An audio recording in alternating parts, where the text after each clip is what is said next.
All right, so we're diving deep into this whole happiness versus pleasure thing. It's something we all think about, right? Absolutely. And we're going to tackle this from three pretty different perspectives: quantum physics, psychology, and the Baha'i perspective. You might be thinking, wait, quantum physics, what's that got to do with happiness? It's fascinating how these seemingly totally different fields can actually give us a more well-rounded understanding of the human experience. Right, and let's be honest, we all want to be happy, but it's like we're constantly bombarded with all these messages about how to get there, buy this, do that, achieve this.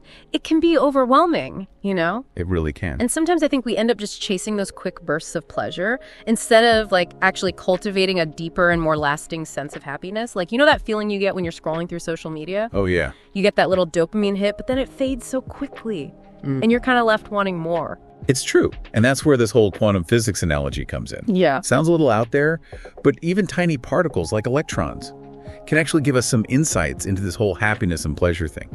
See, electrons, they have this weird thing called duality, where they can act like a particle, which is very specific and localized, and they can act like a wave, which is more spread out, has a broader influence. Okay, so I'm starting to see where you're going with this. So, pleasure is the particle and happiness is more like the wave. Yeah, exactly. Think about it. Pleasure, it's often triggered by something external, something really immediate and intense, like that amazing dessert we were talking about earlier, or that new gadget you just had to have. It's like a burst of energy. Right. A very localized experience, but it just fades so quickly, just like a particle. Exactly. So it's like pleasure is that sugar rush from a candy bar. It's intense, but it doesn't last. Exactly. But happiness is more like a wave. Yeah. It's not so much about those fleeting external triggers. It's more about an underlying state of being. Think about those times you felt truly content or fulfilled, like a deep sense of peace. Those feelings, they kind of permeate different areas of your life. You know what I mean? Yeah, I do. They're not confined to a single moment or experience. They have this broader, more lasting impact. More like a wave. Yeah, more like a wave. That's a cool way to think about it. So, okay, if pleasure is that quick hit of dopamine, happiness is like this underlying current that's influencing our thoughts and our feelings and our actions in a much more holistic way. Precisely. And so that brings us to the psychology of it all, because our brains are wired for both, right? Pleasure and happiness. But they seem to work in very different ways. Yes, they do. I've read about, how certain activities trigger dopamine, and that's associated with pleasure, but I'm curious to know a little more about the actual psychological mechanisms at play here. Yeah. Well, one of the key things that psychologists have found is that pleasure is very often driven by external rewards.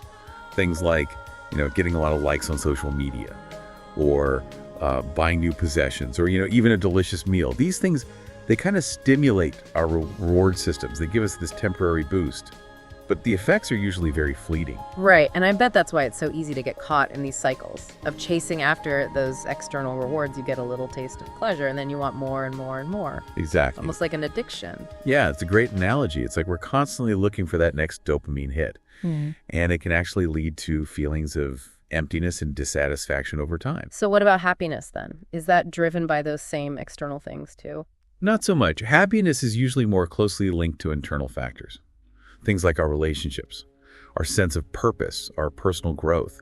It's less about what we acquire or achieve, and more about who we are and how we connect to the world around us. I see. So it's if we're constantly focused on external things, getting validation from others or material possessions, we might be missing out on that deeper, more sustainable happiness that comes from within. Yes, exactly. And that's where the Baha'i perspective comes in, right? It offers this whole other lens for understanding this whole happiness thing. Right. So I'm curious, how does the Baha'i faith view happiness then?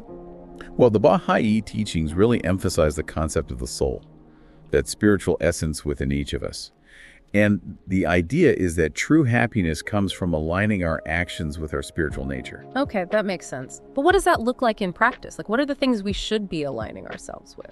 Well, the Baha'i writings talk about certain spiritual principles that are essential for human happiness. Things like love, compassion, justice, and unity. The idea is that when we live in accordance with these principles, when our actions reflect these qualities, we tap into this deeper source of joy and fulfillment. It's about recognizing that we're connected to something larger than ourselves, a higher purpose, if you will. So it's not just about feeling good, it's about living a good life, a life that's in harmony with those principles. Exactly, and that's where the concept of service comes in. Service. What do you mean by that? Well, the Baha'i faith teaches that true happiness is often found in contributing to the betterment of humanity. It's about using our talents and abilities to make a positive impact on the world, to serve others.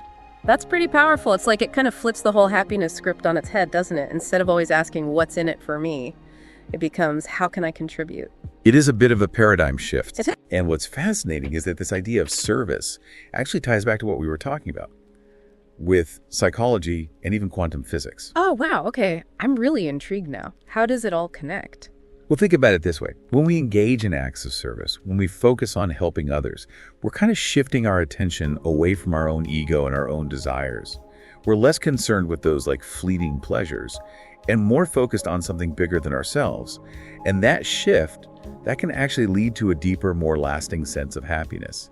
It's kind of like we're tapping into a different part of ourselves, a part that's not so fixated on our own needs and wants. Yeah, it's like that feeling you get when you do something kind for someone and you just get that warm, fuzzy feeling. Exactly. And from a psychological perspective, acts of service often involve things like connecting with others, building relationships, contributing to our community. All those things that research has shown are really strongly linked to happiness.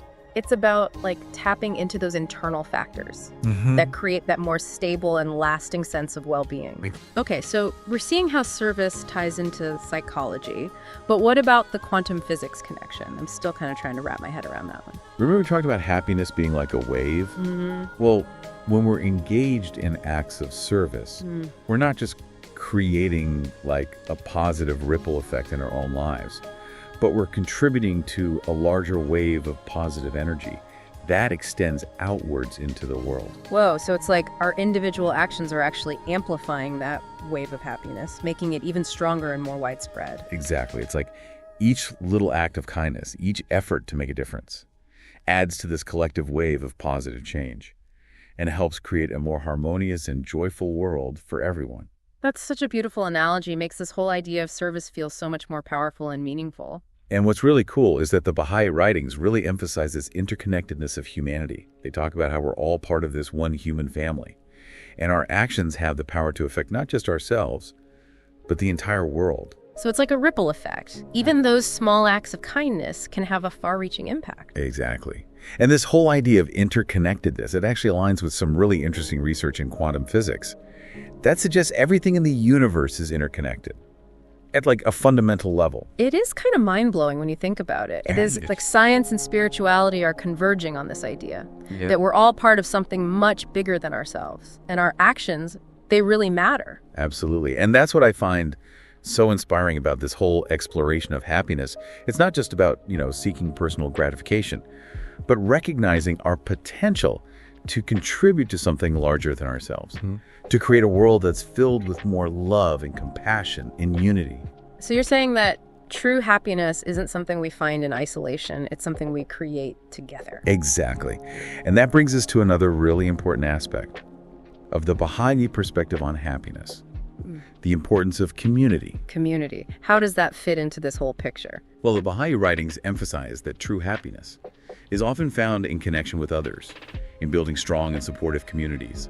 It's about coming together to share our joys and our sorrows, to learn from each other, and to work collaboratively towards a common goal.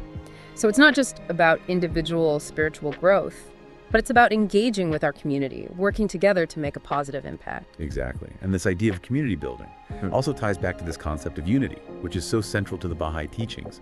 It's about recognizing our shared humanity, celebrating our diversity, and working together to create a world where everyone feels valued and respected. Okay, I'm really starting to see how all of these pieces fit together now. It's like by focusing on our spiritual growth, serving others, and building strong communities, we're actually laying the foundation for a more joyful and fulfilling life, both for ourselves and for everyone around us. That's beautifully said. And what's really interesting? When we actually look at the research on happiness, these things keep coming up. Strong relationships, meaningful work, a sense of belonging. These are consistently identified as some of the key factors that contribute to a person's overall well-being. Yeah. It's like science is validating what spiritual traditions have been teaching for centuries. Right. It's amazing. So it's like we have this roadmap to happiness. Yeah. And it's pointing us towards this life of service and connection and purpose. Exactly. But it's important to acknowledge that putting these principles into practice isn't always easy. Right. We all face challenges and obstacles in our lives. We do. And that brings us to the next part of our deep dive, exploring some of those common pitfalls that can hinder our pursuit of happiness. And more importantly, some practical strategies for overcoming them. Okay, I'm ready to tackle those happiness roadblocks. I have a feeling this is where it gets really practical. Well, what are some of the things that can kind of trip people up on their quest for happiness? Well, one of the biggest ones, and we touched on this a bit earlier, is our tendency to compare ourselves to others, especially with social media these days. It's so easy to get caught up in that highlight reel and start feeling like we don't measure up. It's so true. It's like we're constantly comparing our behind the scenes to everyone else's perfectly curated, airbrushed lives. Exactly, and it's a recipe for unhappiness. Because the truth is, nobody's life is perfect. What we see on social media is just a tiny sliver of reality. Right. It's like comparing apples and oranges. Totally. So how do we break free from that comparison trap then? Well, I think a big part of it is becoming more mindful of the content we consume. Like, are we following accounts that make us feel inspired and uplifted? Or are we constantly exposing ourselves to stuff that just makes us feel inadequate? It's about being more intentional with what we're letting into our minds. Exactly. And another thing that can really sabotage our happiness is that negative self-talk, that inner critic that's always telling us we're not good enough. Oh, I know that voice all too well. Yeah. It can be so hard to quiet that down. It can, and that's why cultivating self-compassion is so important. It's about learning to treat ourselves with the same kindness and understanding that we would offer to a close friend. Instead of berating ourselves for our mistakes, we can acknowledge them, learn from them, and move forward. It's like giving ourselves permission to be human. Exactly.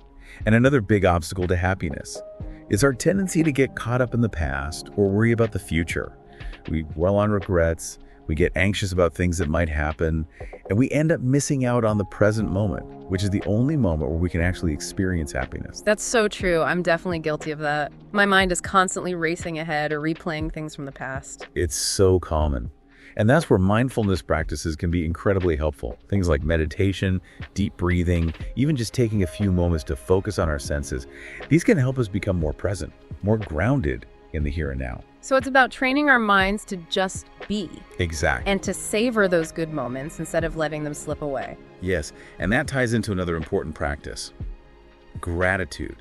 Taking the time to appreciate the good things in our lives, both big and small, can have a profound impact on our happiness. Right. It's about focusing on what we have instead of dwelling on what we lack. Exactly. I've heard about keeping a gratitude journal where you write down things you're grateful for each day. Do you think that's helpful?